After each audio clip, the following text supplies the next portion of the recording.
Ayo Smashmaker, where is Otozoni Posi? Agajaskara, positive terminal.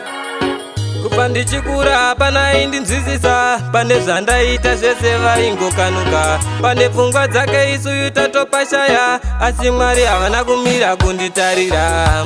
Kunyange ndakakura ndichishupika, hapana kana mumwe chete aindifarira, pane zvavaita zvezvaisa ndisarura, vachingoti uya hapana chanokwanisa. Kunyange zvangu ndakakura ndichishupika, hapana kana mumwe chete aindifarira, pane zvavaita zvezvaisa ndisarura, vachingoti uya hapana chanokwanisa.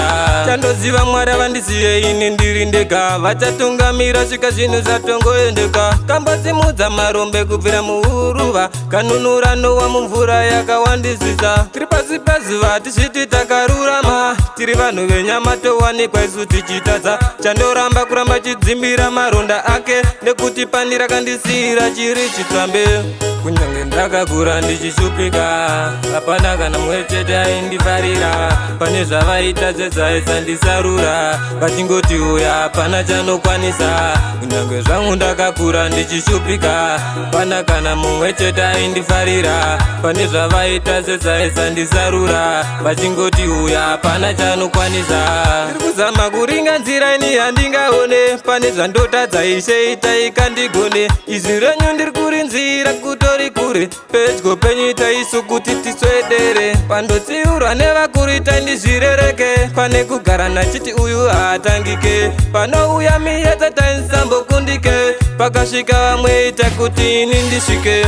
Kunyange ndakakura ndichishupika, hapana kana mumwe chete aindifarira, pane zvavaita zvezvaisa ndisarura, vachingoti uya hapana chanokwanisa. Kunyange zvangu ndakakura ndichishupika, hapana kana mumwe chete aindifarira, pane zvavaita zvezvaisa ndisarura, vachingoti uya hapana chanokwanisa. Chandoziva Mwari vandisiye ini ndiri ndega, vachatungamira svika zvinhu zvatongoendeka. Kambosimudza marombe kubvira muhuruva, kanunurano wamumvura yakawandisisa. Tiri pasi pezuva tichiti takarurama, tiri vanhu venyama towanikwa isu tichitadza. Chandoramba kuramba chidzimbira maronda ake, nekuti pani rakandisiyira chiri chitsvambe. Kunyange ndakakura ndichishupika, hapana kana mumwe chete aindifarira, pane zvavaita zvezvaisa ndisarura, vachingoti uya hapana chanokwanisa. Kunyange zvangu ndakakura ndichishupika, hapana kana mumwe chete aindifarira, pane zvavaita zvezvaisa ndisarura, vachingoti uya hapana chanokwanisa. Kunyange zvangu ndakakura ndichishupika, hapana kana mumwe chete aindifarira, pane zvavaita zvezvaisa ndisarura, vachingoti uya hapana chanokwanisa. Ndakakura ndichishupika, hapana kana mumwe chete aindifarira, pane zvavaita zvezvaisa ndisarura, vachingoti uya hapana chanokwanisa.